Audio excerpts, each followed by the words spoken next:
Hello សួស្តីអរ Pro Sister ទាំងអស់គ្នាថ្ងៃនេះខ្ញុំមានពីវិធីធ្វើឲ្យទូរស័ព្ទយើង smooth ហ្នឹងហើយ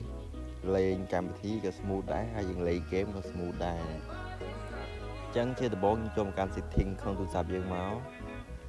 ហើយយើងមករកពាក្យថា accessibility អារូបមនុស្សឈរដៃហ្នឹងសម្រាប់ហ្នឹង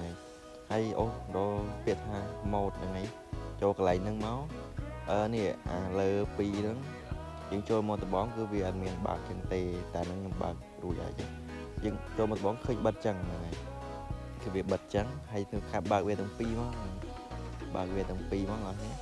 ហើយពេលយើងបើកវាទៅគឺវាលេងហ្គេមក៏ smooth យើងលេងកម្មវិធីក៏ smooth ដែរធ្វើឲ្យសាប់យើងដើរលឿនជាងមុនចឹងហ្នឹងនេះចឹងចាំមើលខ្ញុំធ្វើការចូលទៅលេងហ្គេមមួយវគ្គហ្នឹងហើយវា smooth ខ្លាំងមែនតើសម្រាប់អ្នកនរគ្នាដែលប្រើ iPhone មិនសូវ smooth ទេហ្នឹង iPhone ក៏ចេះក៏ចាស់ហើយគឺវាទៅ smooth បើកអាហ្នឹងមកគឺវា smooth ជាងមុនហើយអ្នកនរគ្នាគឺខ្ញុំអ្នកអាចធ្វើតាមខ្ញុំបានគឺវាអត់ខាតទេអ្នកនរគ្នាអ្នកគាត់ធ្វើតែប៉ុណ្្នឹងគឺវាអត់មានខូចទូរស័ព្ទអ្នកនរគ្នាទេនេះគឺទូរស័ព្ទខ្ញុំធ្វើទៅគឺវា smooth ល្អមែនទែនតែខ្ញុំអត់សូវប៉ិនបាញ់ក្បាលហ្មងទេខ្ញុំមិនមែនអ្នកជំនាញបាញ់ក្បាលទេហ្នឹងហើយអ្នកនរគ្នាគឺវីដេអូខ្ញុំគឺមានតែប៉ុណ្្នឹងទេអរគុណសម្រាប់ការតាមដានទស្សនាវីដេអូនេះដល់ចប់ហើយ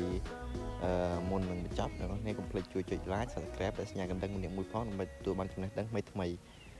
បាយបាយ